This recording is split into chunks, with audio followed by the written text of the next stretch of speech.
हिंदू धर्म एक धर्म है जिसके अनुयायी अधिकांशतः भारत, नेपाल और मॉरिशस में बहुमत में हैं। इसके अलावा सूरीनाम, फिजी इत्यादि। इसे विश्व का प्राचीनतम धर्म माना जाता है।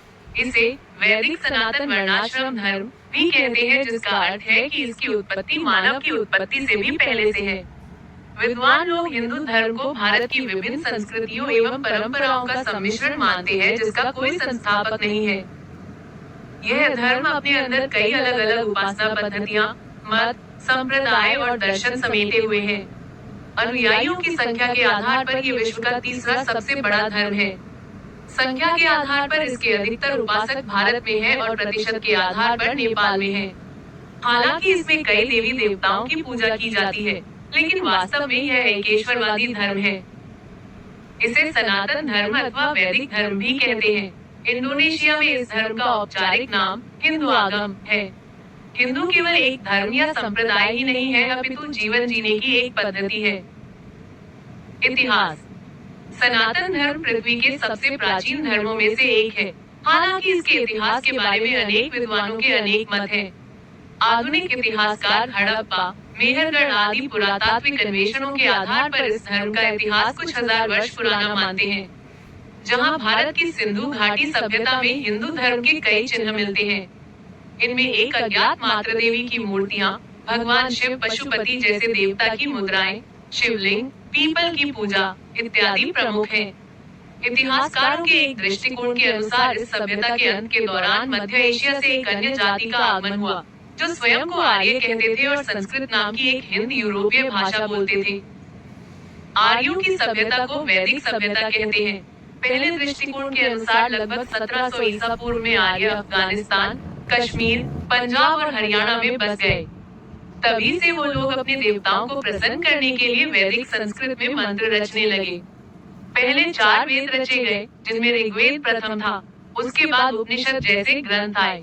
हिंदू मान्यता के अनुसार वेद, उपनिषद आदि ग्रंथ अनादि, नित्य हैं। ईश्वर की कृपा से अलग अलग मंत्रित दृष्टा ऋषियों को अलग अलग ग्रंथों का ज्ञान प्राप्त हुआ, जिन्होंने फिर उन्हें लिपिबद्ध किया।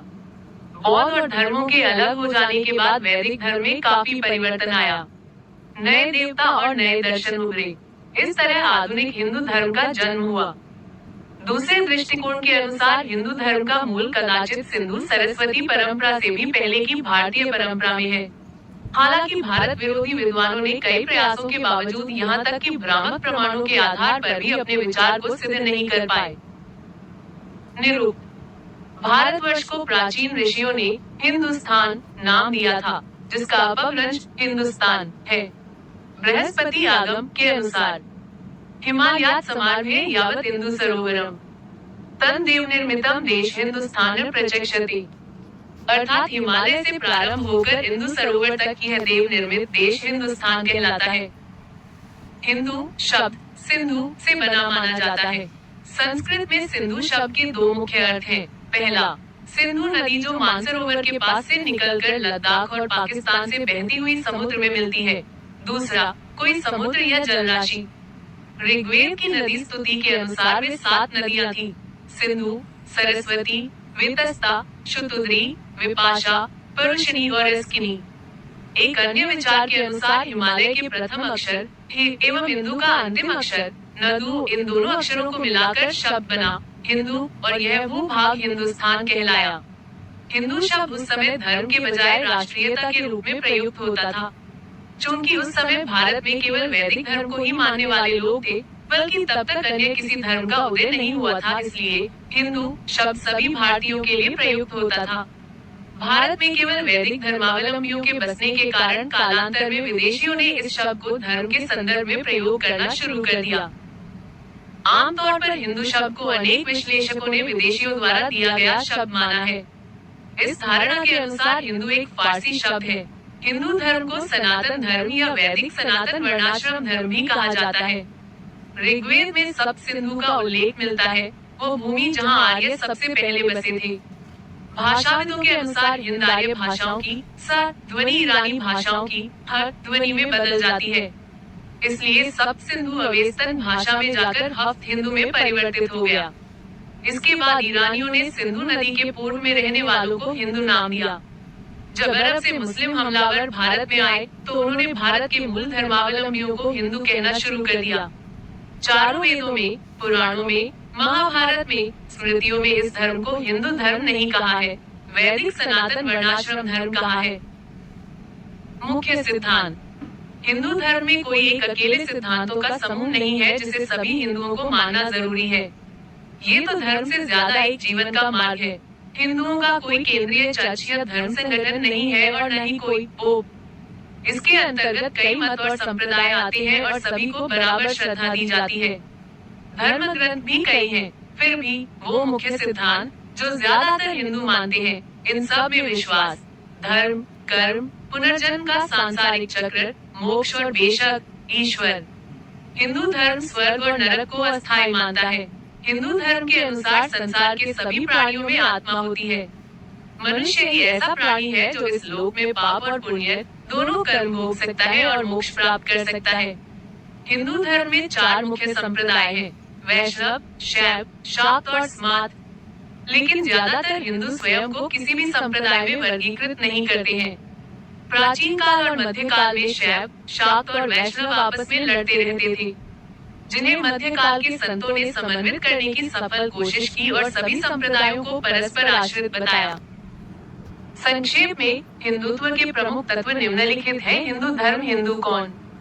गोषु भक्तिर्भवेद्यस्य प्रणवे च दृढ़मति पुनर्जन्मनि विश्वासस्तवे हिंदुरिति स्मृता। अर्थात गोमाता में जिसकी भक्ति हो, प्रणव जिसका पूज्य मंत्र हो, पुनर्जन्म में जिसका विश्वास हो, वही हिंदू है। मेरुतंत्र 33 प्रकरण के अनुसार हीन दूषयति स हिंदू, अर्थात जो हीन को दूषित समझता है वह हिंदू है। लोकमान्य तिलक के अनुसार सिंध सिंधु पर्यंता यस्य भारत भूमिका पितृभूम पुण्यभूश्चैव सर्वे हिंदुरिति स्मृता। अर्थात सिंधु नदी के उद्गम स्थान से लेकर सिंधु तक संपूर्ण भारत भूमि जिसकी पितृभू तथा पुण्यभू है, वह हिंदू कहलाता है। हिंदू शब्द मूलतः फारी है। इसका अर्थ उन भारतीयों से है जो भारतवर्ष के प्राचीन ग्रंथों, वेदों, पुराणों में वर्णित भारतवर्ष की सीमा के मूल एवं पैदाइशी प्राचीन निवासी हैं। कालिका पुराण, मेदिनी कोश आदि के आधार पर वर्तमान हिंदू ला के मूलभूत आधारों के अनुसार वेद प्रतिपादित वर्णाश्रम रीति से वैदिक धर्म में विश्वास रखने वाला हिंदू है। यद्यपि कुछ लोग कई संस्कृति के मिश्रित रूप को ही भारतीय संस्कृति मानते हैं, जबकि ऐसा नहीं है। जिस संस्कृति या धर्म की उत्पत्ति एवं विकास भारत भूमि पर नहीं हुआ है, वह धर्म या संस्कृति भारतीय कैसे हो सकती है?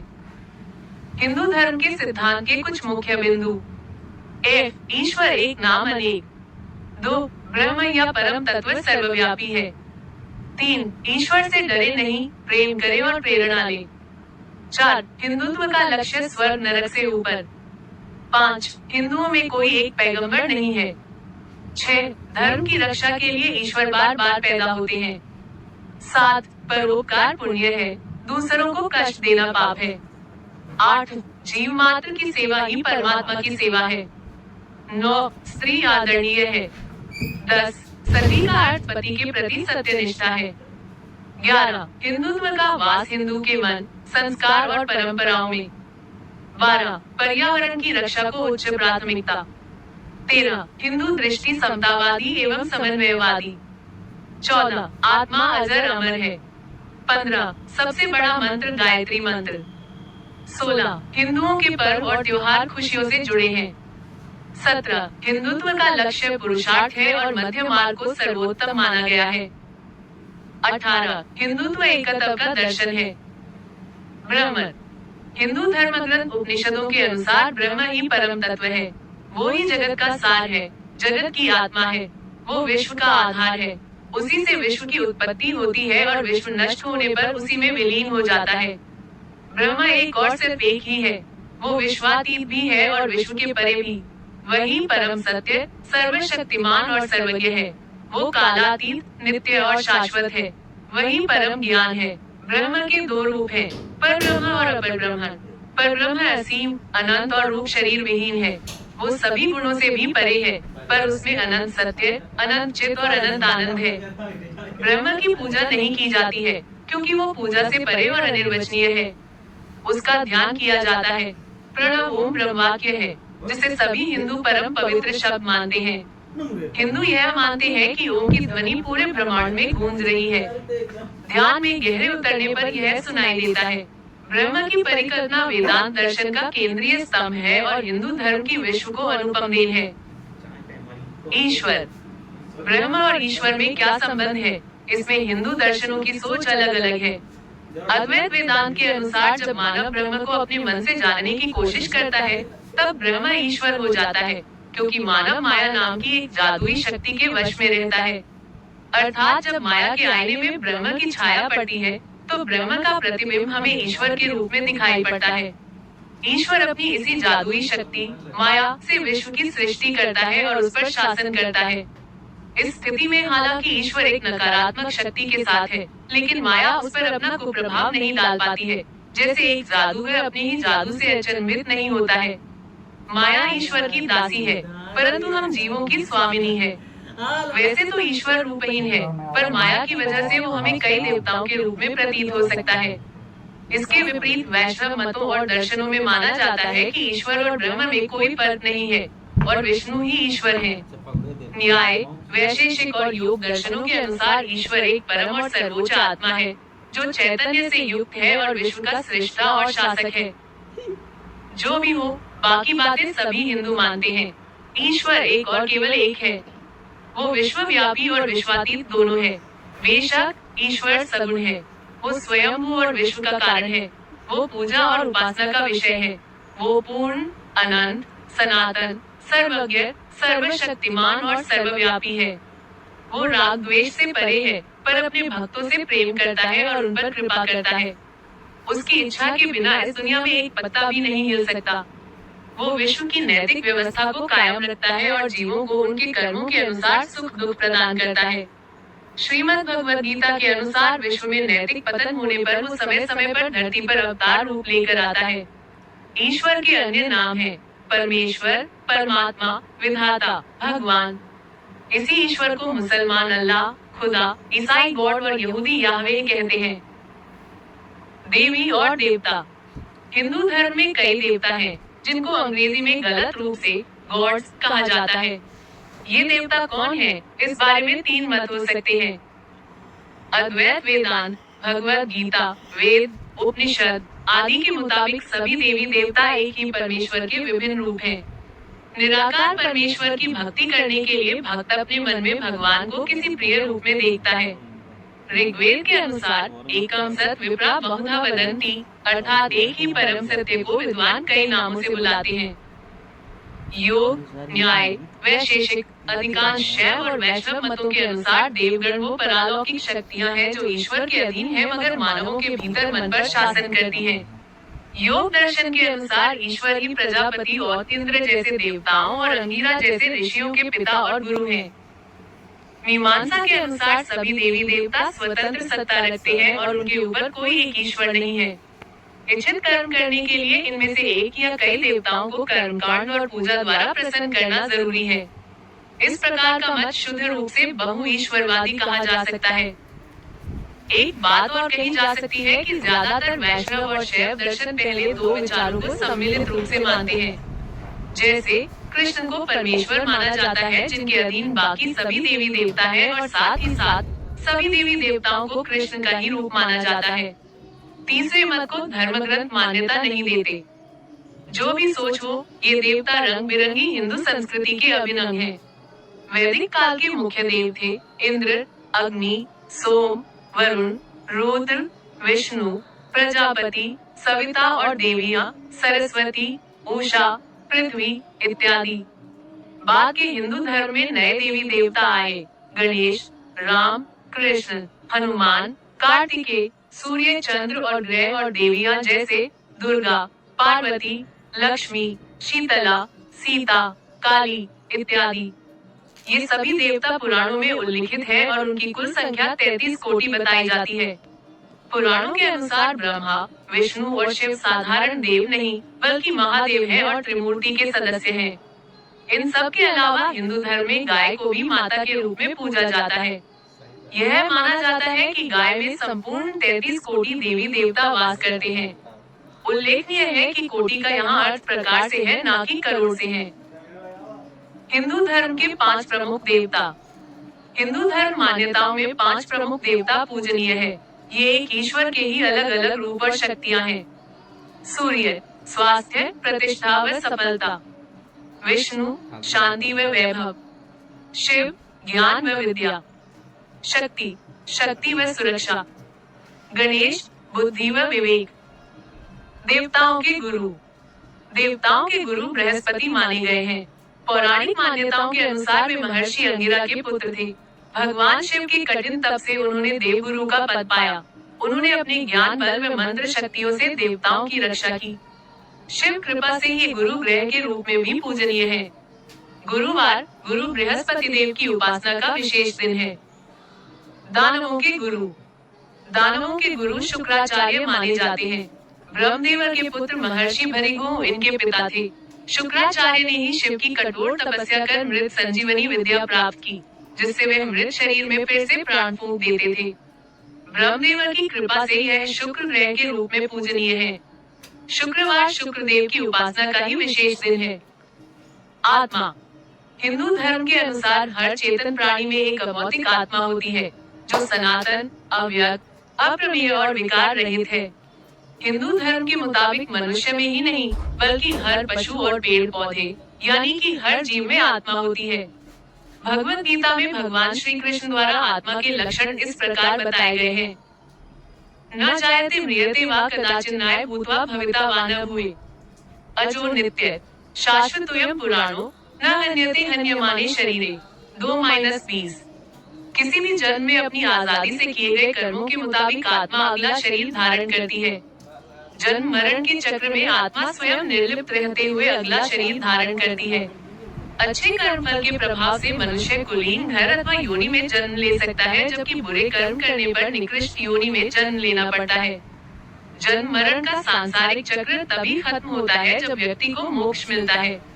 उसके बाद आत्मा अपने वास्तविक सच्चिदानंद स्वभाव को सदा के लिए पा लेती है। मानव योनि ही अकेला ऐसा जन्म है जिसमें मनुष्य के कर्म पाप और पुण्यमय फल देते हैं और सुकर्म के द्वारा मोक्ष की प्राप्ति मुमकिन है। आत्मा और पुनर्जन्म के प्रति यही धारणाएं बौद्ध धर्म और सिख धर्म का भी आधार है। धर्म ग्रंथ। हिंदू धर्म के पवित्र ग्रंथों को 2 भागों में बांटा गया है, श्रुति और स्मृति। श्रुति हिंदू धर्म के सर्वोच्च ग्रंथ हैं, जो पूर्णतः अपरिवर्तनीय है, अर्थात किसी भी युग में इनमें कोई बदलाव नहीं किया जा सकता। स्मृति ग्रंथों में देश कालानुसार बदलाव हो सकता है। श्रुति के अंतर्गत वेद, ऋग्वेद, सामवेद, यजुर्वेद और अथर्ववेद, ब्रह्म सूत्र व उपनिषद आते हैं। वेद श्रुति इसलिए कहे जाते हैं क्योंकि हिंदुओं का मानना है कि इन वेदों को परमात्मा ने ऋषियों को सुनाया था, जब वे गहरे ध्यान में थे। वेदों को श्रवण परंपरा के अनुसार गुरु द्वारा शिष्यों को दिया जाता था। हर वेद में 4 भाग है: संहिता, मंत्र भाग, ब्राह्मण ग्रंथ, गद्य भाग जिसमें कर्मकांड समझाए गए हैं, आरण्यक इनमें अन्य वो बातें समझाई गई हैं, उपनिषद इनमें ब्रह्म, आत्मा और इनके संबंध के बारे में विवेचना की गई है। अगर श्रुति और स्मृति में कोई विवाद होता है तो श्रुति ही मान्य होगी। श्रुति को छोड़कर अन्य सभी हिंदू धर्म ग्रंथ स्मृति कहे जाते हैं, क्योंकि इनमें वो कहानियां हैं जिनको लोगों ने पीढ़ी दर पीढ़ी याद किया और बाद में लिखा। सभी स्मृति ग्रंथ वेदों की प्रशंसा करते हैं। इनको वेदों से निचला स्तर प्राप्त है, पर ये ज्यादा आसान है और अधिकांश हिंदुओं द्वारा पढ़े जाते हैं। प्रमुख स्मृति ग्रंथ हैं: इतिहास, रामायण और महाभारत, भगवत गीता, पुराण, मनुस्मृति, धर्मशास्त्र और धर्मसूत्र, आगम शास्त्र। भारतीय दर्शन के 6 प्रमुख अंग हैं: सांख्य दर्शन, योग, न्याय, वैशेषिक, मीमांसा और वेदांत। देव और दानवों के माता पिता का नाम। हिंदू धर्म ग्रंथों के मुताबिक देवता धर्म के तो दानव धर्म के प्रतीक हैं। लेकिन क्या आप जानते हैं कि पौराणिक मान्यताओं में देव दानवों को एक ही पिता किंतु अलग अलग माताओं की संतान बताया गया है। इसके मुताबिक देव दानवों के पिता ऋषि कश्यप है, वहीं देवताओं की माता का नाम अदिति और दानवों की माता का नाम दिति है। 2008 की गणना के अनुसार विश्व में अधिकतम हिंदू जनसंख्या वाले 20 राष्ट्र: Nepal 86.5%, Bharat 80.5%, Mauritius 54%, Guyana 28%, Fiji 27.9%, Bhutan 25%, Trinidad और Tobago 22.5%, Suriname 20%, Sri Lanka 15%, Bangladesh 9%, Qatar 7.2%, रियूनियो 6.7%, Malaysia 6.3%, Bahrain 6.25%, Kuwait 6%, संयुक्त अरब अमीरात 5%, सिंगापुर 4%, ओमान 3%, बेलीज 2.3%, सेशल्स 2.1%। हिंदू संस्कृति, वैदिक काल और यज्ञ। प्राचीन काल में लोग वैदिक मंत्रों और अग्नि यज्ञ से कई देवताओं की पूजा करते थे। आर्य देवताओं की कोई मूर्ति या मंदिर नहीं बनाते थे। प्रमुख देवता थे देवराज इंद्र, अग्नि, सोम और वरुण। उनके लिए वैदिक मंत्र पढ़े जाते थे और अग्नि में घी, दूध, दही, जौ इत्यादि की आहुति दी जाती थी। तीर्थ एवं तीर्थ यात्रा। भारत एक विशाल देश है, लेकिन उसकी विशालता और महानता को हम तब तक नहीं जान सकते जब तक कि उसे देखें नहीं। इस ओर वैसे अनेक महापुरुषों का ध्यान गया, लेकिन आज से 1200 वर्ष पहले आदि गुरु शंकराचार्य ने इसके लिए एक बहुत ही महत्वपूर्ण कार्य किया। उन्होंने चारों दिशाओं में भारत के छोरों पर 4 पीठ स्थापित। उत्तर में बद्रीनाथ के निकट ज्योतिपीठ, दक्षिण में रामेश्वरम के निकट श्रृंगेरी पीठ, पूर्व में जगन्नाथपुरी में गोवर्धन पीठ और पश्चिम में द्वारिका पीठ। तीर्थों के प्रति हमारे देशवासियों में बड़ी भक्ति भावना है, इसलिए शंकराचार्य ने इन पीठों की स्थापना करके देशवासियों को पूरे भारत के दर्शन करने का सहज अवसर दे दिया। ये चारों तीर्थ 4 धाम कहलाते हैं। लोगों की मान्यता है कि जो इन चारों धाम की यात्रा कर लेता है, उसका जीवन धन्य हो जाता है। मूर्ति पूजा। ज्यादातर हिंदू भगवान की मूर्तियों द्वारा पूजा करते हैं। उनके लिए मूर्ति एक आसान सा साधन है, जिसमें कि एक ही निराकार ईश्वर को किसी भी मनचाहे सुंदर रूप में देखा जा सकता है। हिंदू लोग वास्तव में पत्थर और लोहे की पूजा नहीं करते, जैसा कि कुछ लोग समझते हैं। मूर्तियां हिंदुओं के लिए ईश्वर की भक्ति करने के लिए एक साधन मात्र है। मंदिर। हिंदुओं के उपासना स्थलों को मंदिर कहते हैं। प्राचीन वैदिक काल में मंदिर नहीं होते थे। तब उपासना अग्नि के स्थान पर होती थी, जिसमें एक सोने की मूर्ति ईश्वर के प्रतीक के रूप में स्थापित की जाती थी। एक नजरिए के मुताबिक बौद्ध और जैन धर्मों द्वारा बुद्ध और महावीर की मूर्तियों और मंदिरों द्वारा पूजा करने की वजह से हिंदू भी उनसे प्रभावित होकर मंदिर बनाने लगे। हर मंदिर में एक या अधिक देवताओं की उपासना होती है। गर्भगृह में इष्ट देव की मूर्ति प्रतिष्ठित होती है। मंदिर प्राचीन और मध्ययुगीन भारतीय कला के श्रेष्ठतम प्रतीक हैं। कई मंदिरों में हर साल लाखों तीर्थयात्री आते हैं। अधिकांश हिंदू 4 शंकराचार्यों को हिंदू धर्म के सर्वोच्च धर्मगुरु मानते हैं। त्योहार। नववर्ष, द्वादश मासे, संवत्सर, ऐसा वेद वचन है, इसलिए यह जगत मान्य हुआ। सर्व वर्षारंभों में अधिक योग्य प्रारंभ दिन चैत्र शुक्ल प्रतिपदा है। इसे पूरे भारत में अलग अलग नाम से सभी हिंदू धूमधाम से मनाते हैं। यद्यपि प्राचीन काल में माघ शुक्ल प्रतिपदा से शिशिर ऋतुआरंभ, उत्तरायणारंभ और नववर्षारंभ तीनों एक साथ माना जाता था। हिंदू धर्म में सूर्योपासना के लिए प्रसिद्ध पर्व है छठ। मूलतः सूर्य षष्ठी व्रत होने के कारण इसे छठ कहा गया है। यह पर्व वर्ष में 2 बार मनाया जाता है, किंतु कालक्रम में अब यह बिहार, पूर्वी उत्तर प्रदेश वासियों तक ही सीमित रह गया है। आश्विन शुक्ल प्रतिपदा से नवरात्रोत्सव आरंभ होता है। नवरात्रोत्सव में घट स्थापना करते हैं। अखंड दीप के माध्यम से 9 दिन श्री दुर्गा देवी की पूजा अर्थात नवरात्रोत्सव मनाया जाता है। श्रावण कृष्ण अष्टमी पर जन्माष्टमी का उत्सव मनाया जाता है। इस तिथि में दिन भर उपवास कर रात्रि 12 बजे पालने में बालक श्री कृष्ण का जन्मोत्सव मनाया जाता है। उसके उपरांत प्रसाद लेकर उपवास खोलते हैं, अथवा अगले दिन प्रातः दही कलाकंद का प्रसाद लेकर उपवास खोलते हैं। आश्विन शुक्ल दशमी को विजयादशमी का त्योहार मनाया जाता है। दशहरे के पहले 9 दिनों में 10 दिशाएं देवी की शक्ति से प्रभासित होती हैं, वह उन पर नियंत्रण प्राप्त होता है। 10 दिशाओं पर विजय प्राप्त हुई होती है। इसी दिन राम ने रावण पर विजय प्राप्त की थी। शाकाहार। किसी भी हिंदू का शाकाहारी होना आवश्यक नहीं है, हालांकि शाकाहार को सात्विक आहार माना जाता है। आवश्यकता से अधिक तला भुना शाकाहार ग्रहण करना भी राजसिक माना गया है। मांसाहार को इसलिए अच्छा नहीं माना जाता, क्योंकि मांस पशुओं की हत्या से मिलता है, अतः तामसिक पदार्थ है। वैदिक काल में पशुओं का मांस खाने की अनुमति नहीं थी। एक सर्वेक्षण के अनुसार आजकल लगभग 70% हिंदू, अधिकतर ब्राह्मण व गुजराती और मारवाड़ी हिंदू पारंपरिक रूप से शाकाहारी हैं। वे गोमांस भी कभी नहीं खाते, क्योंकि गाय को हिंदू धर्म में माता समान माना गया है। कुछ हिंदू मंदिरों में पशु बलि चढ़ती है, पर आजकल यह प्रथा हिंदुओं द्वारा ही निंदित किए जाने से समाप्त प्राय है। वर्ण व्यवस्था। प्राचीन हिंदू व्यवस्था में वर्ण व्यवस्था और जाति का विशेष महत्व था। 4 प्रमुख वर्ण थे: ब्राह्मण, क्षत्रिय, वैश्य, शूद्र। पहले यह व्यवस्था कर्म प्रधान थी। अगर कोई सेना में काम करता था तो वह क्षत्रिय हो जाता था, चाहे उसका जन्म किसी भी जाति में हुआ हो। लेकिन मध्यकाल में वर्ण व्यवस्था का स्वरूप विदेशी आचार, व्यवहार एवं राज्य नियमों के तहत जाति व्यवस्था में बदल गया। विदेशी आक्रमणकारियों का शासन स्थापित होने से भारतीय जनमानस में भी उन्हीं प्रभाव हुआ। इन विदेशियों ने कुछ निर्बल भारतीयों को अपनी विस्था और मेला धोने में लगाया तथा इन्हें स्वरोजगार करने वाले लोगों से जोड़ दिया। अंग्रेजों ने इस व्यवस्था को और अधिक विकृत किया एवं जनजातियों को भी शामिल कर दिया। अवतार।